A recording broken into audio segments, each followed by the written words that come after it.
नमस्कार दोस्तों, मैं हूं आपका होस्ट विश्वजीत और आप सुन रहे हैं द रियल थ्रिल्स, जहां हम डर को सिर्फ महसूस नहीं करते, उसे जीते हैं। आज की कहानी एक ऐसे अंतिम संस्कार की है जो अधूरा रह गया, और उसी अधूरे संस्कार ने जन्म दिया एक रूह को जो आज भी मुक्ति की तलाश में उसी शमशान घाट पर भटक रही है। हमारे साथ हैं पैरानॉर्मल वर्ल्ड की सबसे अनुभवी इन्वेस्टिगेटर और साइकोलॉजिस्ट डॉक्टर सोनिया, जो इस सच्ची घटना के हर पहलू को उजागर करेंगी। नमस्कार दोस्तों, मैं हूं डॉक्टर सोनिया, साइकोलॉजिस्ट और पैरानॉर्मल रिसर्चर। आज हम बात कर रहे हैं एक ऐसे रहस्य की जो सिर्फ एक अधूरे अंतिम संस्कार की कहानी नहीं है, बल्कि एक अनकहे श्राप की डायरी है। तो चलिए शुरू करते हैं आज की रहस्यमयी कहानी, शमशान घाट की डायरी, एक अंतिम संस्कार जो कभी पूरा नहीं हुआ।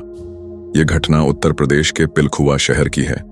साल था 2002, जब एक 35 वर्षीय व्यक्ति मनोज वर्मा की अचानक मौत हो गई। रात 10 बजे उसका अंतिम संस्कार होना था, लेकिन जैसे ही चिता को अग्नि दी गई, कुछ हुआ जो किसी ने सोचा तक नहीं था। चिता जल ही नहीं रही थी। लोग परेशान हो उठे। पंडित मंत्र दोहरा रहा था, पर लकड़ियां, घी, घास सब बेअसर। क्या आत्मा कुछ कहना चाह रही थी?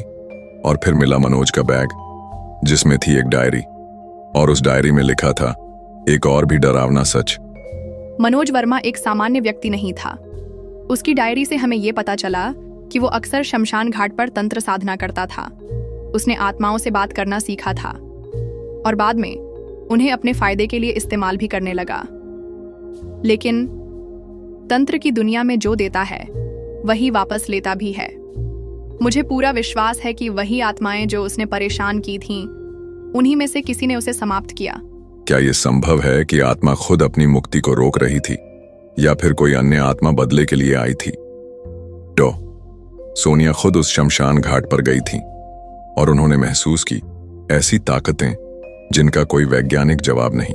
जब मैं जांच के लिए उस घाट पर गई, मुझे बहुत भारीपन महसूस हुआ। EMF मीटर उग्र प्रतिक्रिया दे रहा था। चारों तरफ हवा थम गई थी और फिर एक स्पष्ट आवाज मेरे कानों में आई, क्या मेरा संस्कार पूरा करोगी?